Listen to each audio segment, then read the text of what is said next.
I flew out to Chicago for one reason: to ride the Amtrak Empire Builder all the way back to Portland. And somehow I convinced Alexa to do it with me.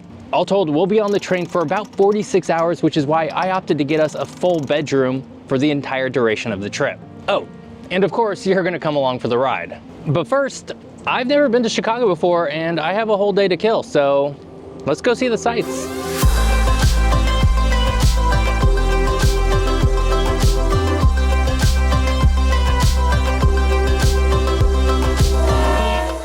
Oh, as we're getting going here in Chicago to go see some cool stuff, I want to point out that I was not expecting snow. In fact, this trip has been bookended by two unexpected weather events that kind of made me think that the whole thing wasn't going to happen at all. First, we had the bomb cyclone that slammed into the Pacific Northwest. In the run-up to leaving, I was constantly checking the Amtrak website because trains were absolutely getting canceled. In fact, there was this note that said that all trains between Portland and Spokane would be canceled, and that Amtrak would not provide any alternate form of transportation. Thankfully, it seems like that won't affect our train. But then here in Chicago, I was not expecting snow. And as I look around, there's about 3 inches of this stuff.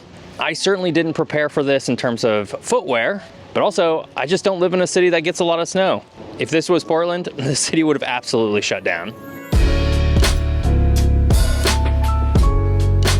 What would a trip to Chicago be without visiting the famous Bean?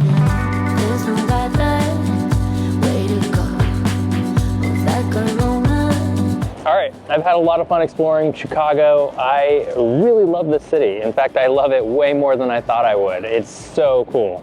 That said, it's getting cold, dark, and now it's raining. So I'm gonna head back to the hotel. But I guess I will see you guys tomorrow when we board our train to Portland.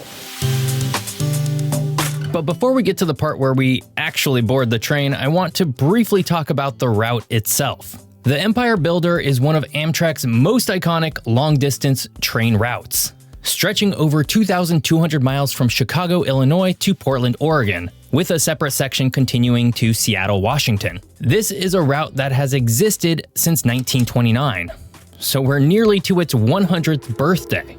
And what makes this route particularly unique is that it follows parts of the historic path of Lewis and Clark. The route offers breathtaking views of diverse landscapes, including the Great Lakes region, the plains of North Dakota and eastern Montana, the rugged Rocky Mountains, and finally, the scenic Columbia River Gorge.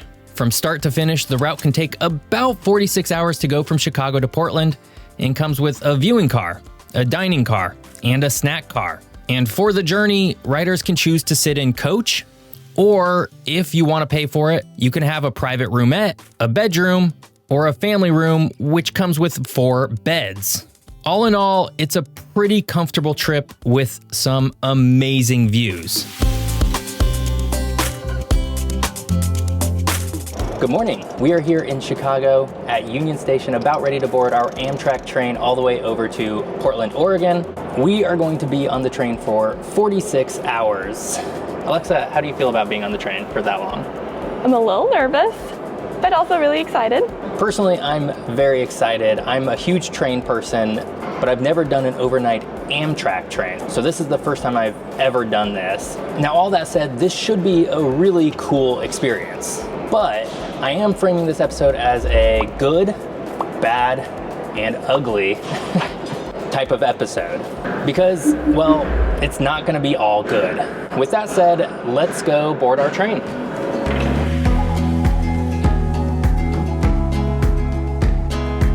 Boarding a train is so easy compared to flying. Obviously, flying is much faster overall, but getting on the train itself takes minutes. And you don't need to show up to the train station until basically 15 minutes before you leave. I'm gonna label this as a soft good, because all the stress that comes with flying is non-existent, and I really enjoyed not having to experience that.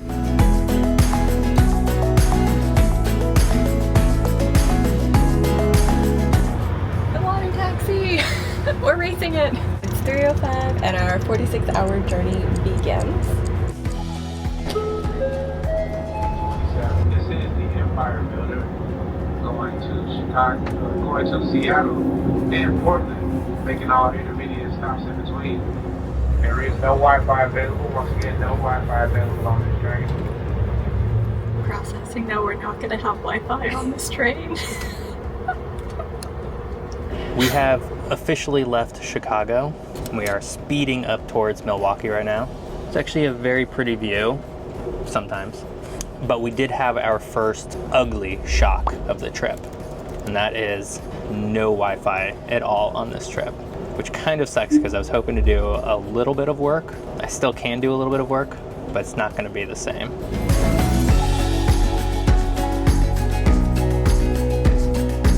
Our train car is pretty empty. There's only one other room that's filled, so there's a lot of empty rooms on this train car. I'll give you a tour of our room. Carefully. Okay, so welcome to our living room, which will eventually turn into our bedroom. There's a lot of space for me and Geoff to hang out, take a nap, sit and relax. There is a plug right here, and it comes with temperature control. On this side, there's more light and music control. I have no idea what that means. We have a push to call button. There is someone here who does service all of these different bedrooms. And so if we have any questions or need any help, we can call him.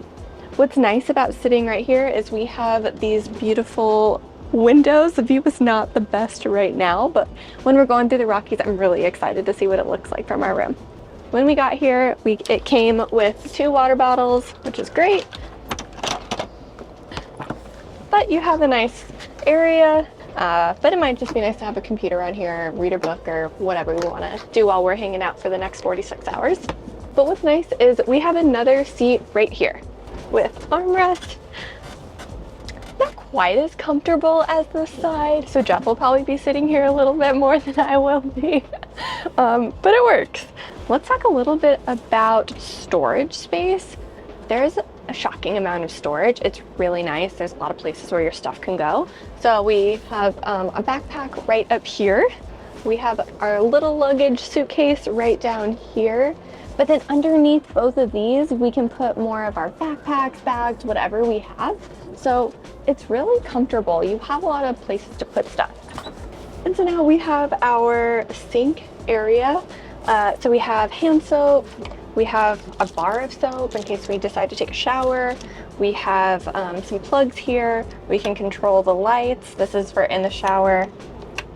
This is the sink light. The water comes out a little intense. It's like that, but that's fine. Little cuppies if we need some cups. So you got lotion to look at, which is lovely. I'm sure it's great. It's goat's milk. But here, more storage. So we've got plenty of towels, facial tissues, which a clean box, fresh box here, which is great. Trash, more soap, more toilet paper, whatever we need. Perfect. Some more storage options that we have. We actually have a little mini closet right here, but you can hang your jackets in there. It comes with 2 hangers, which is nice when you're needing to hang up some stuff. And next up is the bathroom. It's cozy. You've got a general toilet, which is easy to use. The flush button is right here. And there's interesting directions. So if it's off, you can flush the toilet. When it's flashing, that means there's toilet failure. I don't want to see what that is, so hopefully that doesn't happen. There's towels in here. There is an option to shower. You might be able to remove it or might not, but it does have a sign that says it might be easier just to like shower while sitting. I don't know if I'm gonna try this, but if there is, it's fine. And then what's nice is the toilet paper is covered by plastic, so it won't get wet, which is great. And there is a shower curtain. Perfect. I will definitely be taking a shower, even if Alexa doesn't, just to try it out. You gotta try it out. Okay, so one ugly thing we need to talk about is just the state of the room and trains. These things are in dire need of being upgraded. Everything worked fine, mostly, but that doesn't mean it looked good. For one, our room's table fully fell out of its holder when we tried to pull it out. That probably shouldn't happen. But also there was just a bunch of little things that clearly showed its age. The switches and plugs were well worn. Our chair's armrest was uneven. And there was visible rust in parts of the train. As someone who has ridden overnight trains in Europe, this was a huge step down in terms of the overall quality. But again, everything did work as intended, so it's not quite bad, but it sure is ugly.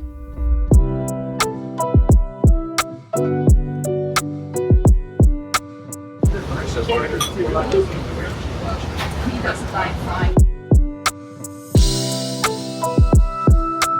we went to dinner and we came back and they completely made up our room. So it looks completely different now. So it's more of a double-decker situation. Yes, so with that, we're gonna go ahead and power down for the night and we will see you in the morning. When we wake, hear the birds and see the sun. Good morning. It is a little after 7 in the morning.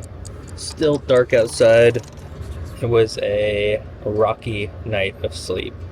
It's kind of weird. In some ways, sleeping on a train is comfortable. In many other ways, it's very uncomfortable. I think what we're gonna do is get up, try and get some coffee or tea, and maybe go and sit inside the observation room as it gets lighter outside. So let's go do that while I try and wake up.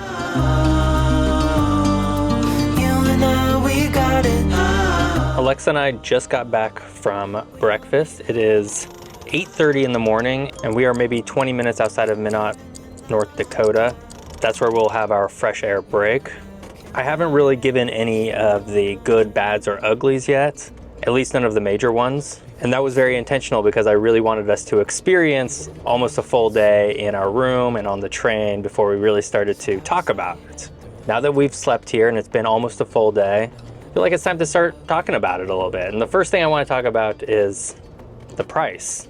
This was not a cheap trip. In fact, when we originally booked this trip, we booked it for a roomette. And a roomette cost around $1,100 for this trip.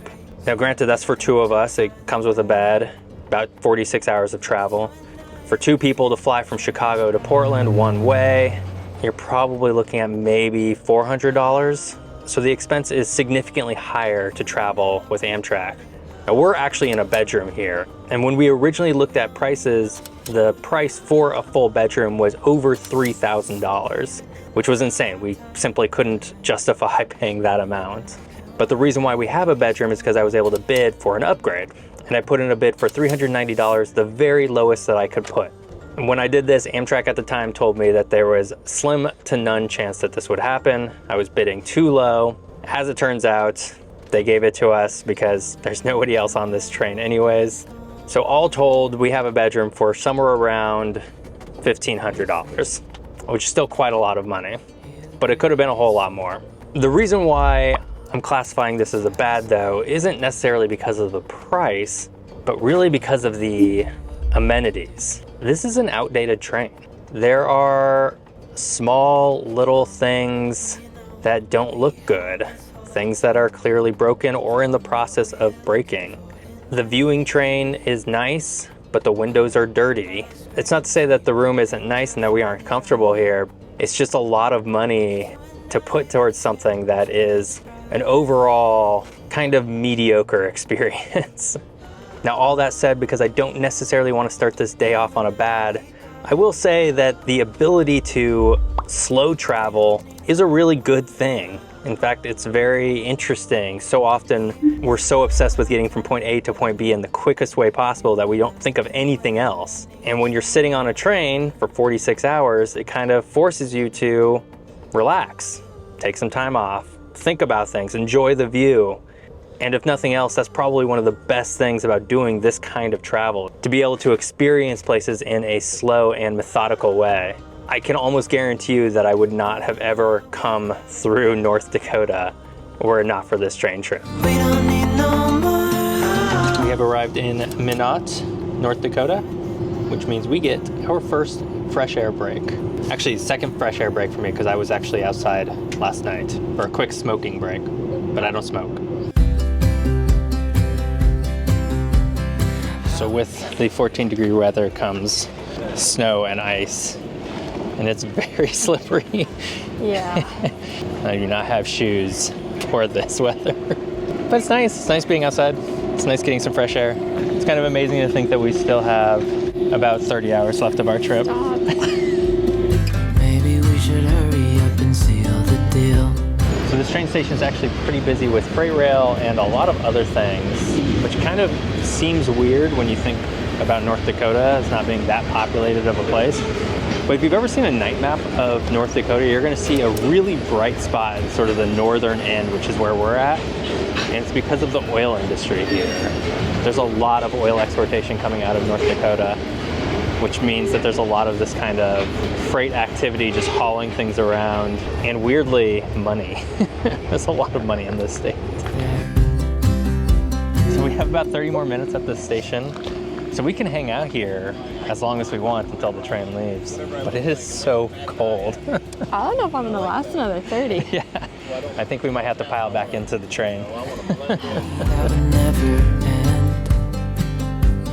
Never thought I'd feel so alive. Looking in. Guys, I'm such a dink. The whole time I was calling it Minot, North Dakota, but it's actually pronounced Minot, North Dakota. I was figuring Minot like minute, but with an ot at the end. I swear to God, I always mispronounce things on every video I make.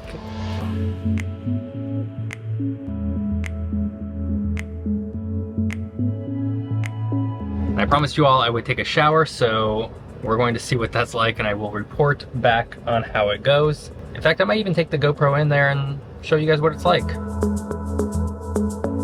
So Alexa and I have been pretty bored.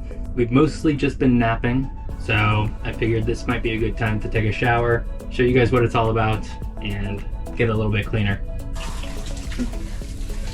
Better. Be warmer though. I unfortunately didn't bring shampoo. I've grown accustomed to hotels and Airbnbs offering them. Amtrak does not. I'm gonna use a little bit of hand soap here.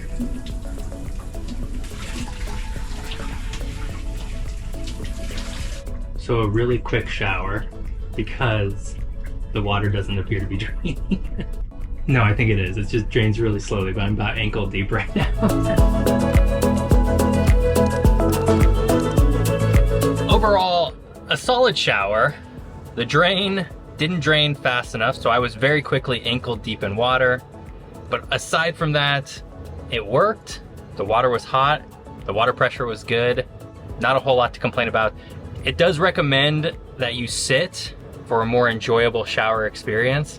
I didn't sit, but I definitely see what they mean because it's cramped in there.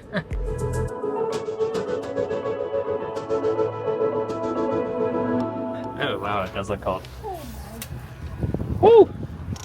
And this is our first step out since Minot, North Dakota, which was about 10 hours ago. The fresh air smells good. It is actively snowing though. And it's cold. It's very cold.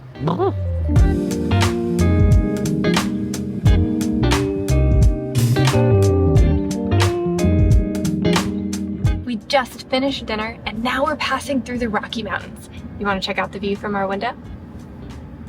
And it's black. It's super dark out. It's 8:30, so we cannot see any of the Rocky Mountains. True to the schedule that we looked at earlier on our trip, we will not be able to see any of the Rockies. By the time we wake up in the morning, it will be past the Rockies. I don't know if the view is going to be factored into the ugly category or the bad category, but it's going to be one of either. The view of not seeing the Rockies. Oh, that's definitely bad. Definitely a bad.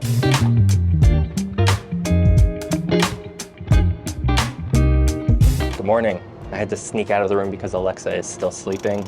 It's about 5 a.m. in the morning, and it gave me this idea to talk about one of the ugly parts about this trip, and that is the sleep.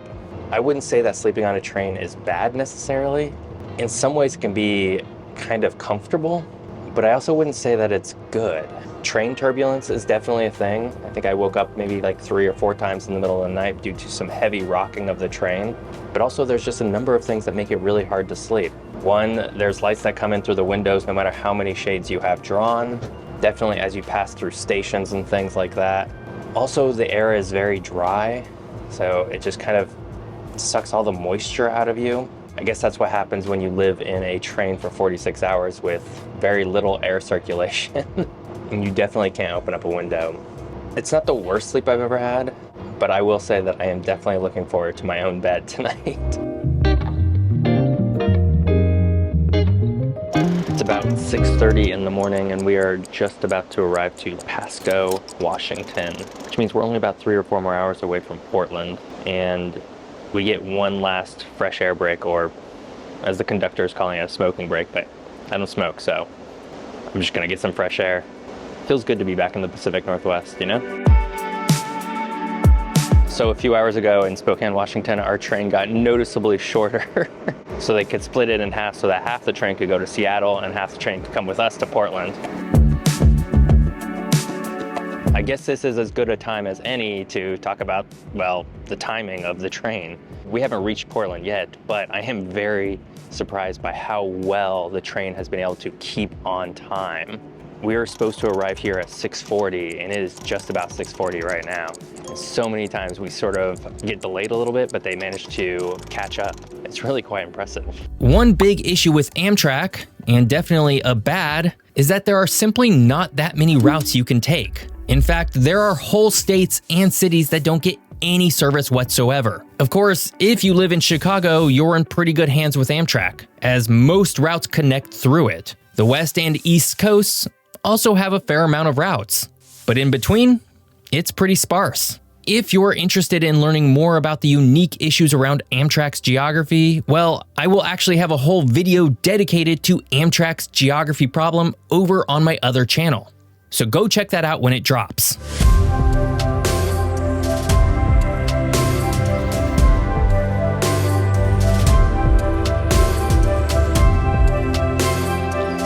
Every minute we get a little bit closer to the Columbia River Gorge, which is one of the most beautiful areas in the Pacific Northwest. It should be really spectacular to see. I'm really excited to show you guys.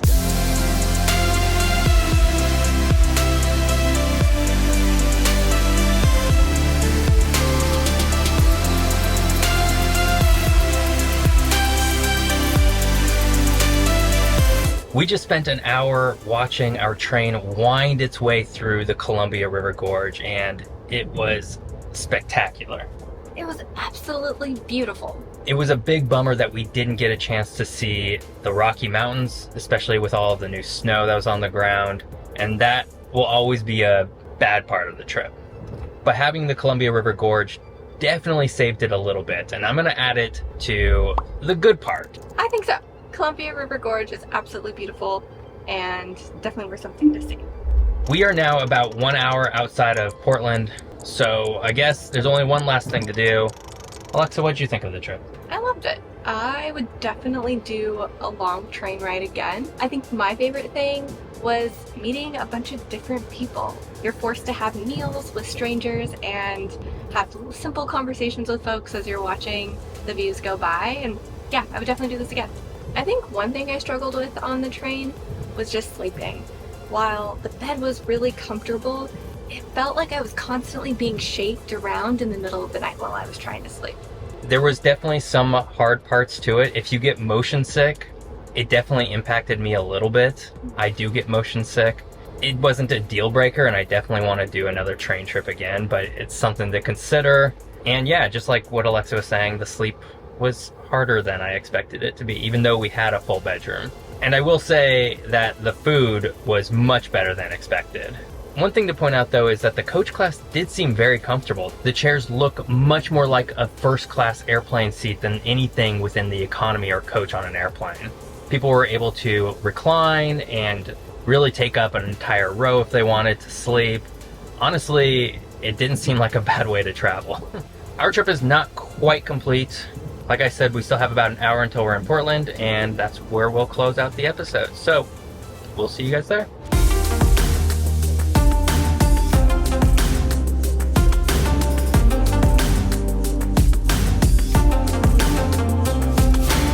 Back in rainy Portland.